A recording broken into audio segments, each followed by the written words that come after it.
మాజీ ముఖ్యమంత్రి కేసీఆర్ పైన ఫోన్ టాపింగ్ కేసులో విచారణకు హాజరు కావాలని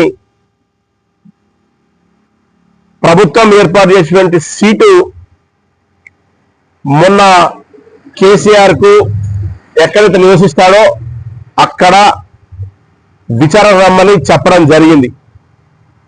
ఈరోజు ఫోన్ టాపింగ్ కేసులో కేసీఆర్ కుటుంబం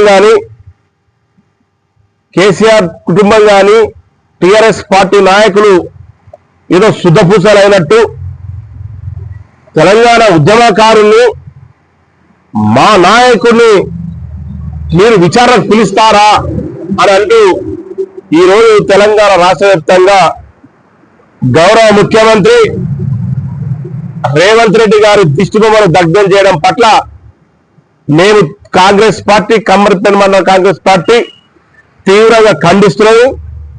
ఈరోజు మేము టిఆర్ఎస్ నాయకుల్ని కేసీఆర్ గారిని కేటీఆర్ కుటుంబ సభ్యులు హరీష్ రావు గారు కావచ్చు, కేటీఆర్ గారు కావచ్చు, మేము ఒకటే అడుగుతున్నాం. దాదాపు మీరు పరిపాలించినట్టు 10 ఏళ్లలో మీ అవినీతి అక్రమాలు బయటపడతాయని ఏ నాయకుడు ఏం చేస్తున్నాడు, ఏ హీరోయిన్ ఏం చేస్తున్నది, ఇంట్లో వాళ్ళు ఏం చేస్తున్నారు, ఎవరితో మాట్లాడుతున్నారు అని దొంగ సాటున మీరు కేటీఆర్ గారు వ్యవహరించినటువంటి తీరులో ఏ వ్యక్తులు భారత రాజ్యాంగం బాబాసాహెబ్ అంబేద్కర్ ఇచ్చినటువంటి రాజ్యాంగంలో ఇచ్చినటువంటి హక్కులు, స్వాతంత్ర హక్కు కావచ్చు, వాక్ స్వాతంత్ర హక్కు కావచ్చు, ప్రశ్నించే హక్కు కావచ్చు, కానీ దొంగ సాటున భార్య భర్తలు మాట్లాడుకున్నా, నాయకులు మాట్లాడుకునే దాన్ని దొంగ సాటుని వినే హక్కు మీకెవడిచ్చాడని చెప్పేసి మేము టిఆర్ఎస్ పార్టీ నాయకులు అడుగుతున్నాం. కేసీఆర్ ని అరెస్ట్ చేస్తే అగ్నిగుండం అవుతుంది అన్నారు. అగ్నిగుండం కాదా మీ బొందల గడ్డలు అవుతుంది.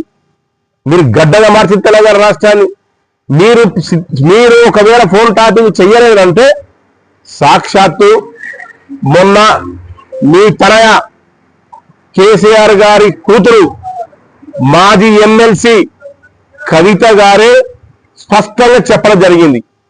ఈరోజు ఆయన కవిత గారి భర్తనే ఫోన్ టాపింగ్ చేశారని చెప్పేసి స్పష్టంగా చెప్పడం జరిగింది. ఇంకా దాని మించినటువంటి సాక్ష్యం ఏం కావాలని చెప్పేసి టీఆర్ఎస్ పార్టీ నాయకులు అడుగుతున్నాం. సిగ్గుందా మీకు అడుగుతున్నాం. మేము ఇంకేమేం తప్పు చేయలేదు, మమ్మల్ని ఎందుకు సీటు పీలుస్తున్నారు, మేము ఫోన్ టాపింగ్ చేయాలని చెప్పేసి అంటున్నారు. ఈరోజు మేము అడుగుతున్నాం, ఒకవేళ ఫోన్ టాపింగ్ చేయకపోతే సీట్ అధికారులు పిలిపిస్తే వచ్చి మాట్లాడండి, వచ్చి వాస్తవాలు చెప్పండి. ఈరోజు మీరు వ్యవస్థను నాశనం చేసి వ్యక్తుల పట్ల మోసం చేసి ఎవరు కుటుంబ సభ్యులు మాట్లాడుకున్న వినే హక్కు మీకు ఎవరిచ్చాడని అడుగుతున్నాం మేము. ఇదెక్కడ హక్కు? దొంగ మాటలు వినుకుంటూ చేసేది లంగ పనులు చేసిండ్రు, చేసేది పనికిమాల పనులు చేసేసి ఏ నీతి మంత్రులు లెక్క ఈరోజు ప్రభుత్వంపై విమర్శలు గుప్పిస్తున్నారు. ప్రభుత్వం రాష్ట్ర ముఖ్యమంత్రి రేవంత్ రెడ్డి గారు దిష్టిబొమ్మను దగ్ధం చేస్తున్నారు. మీరు దిష్టిబొమ్మను దగ్ధం చేసినంత మాత్రాన మిమ్మల్ని మీ 10 ఏళ్ల పరిపాలనను పండబెట్టి తొక్కి దిష్టిబొమ్మల రూపంలో ప్రజలు వెలువేసిన సంగతి మర్చిపోవద్దు. కేటీఆర్ గారు పిలిచారు.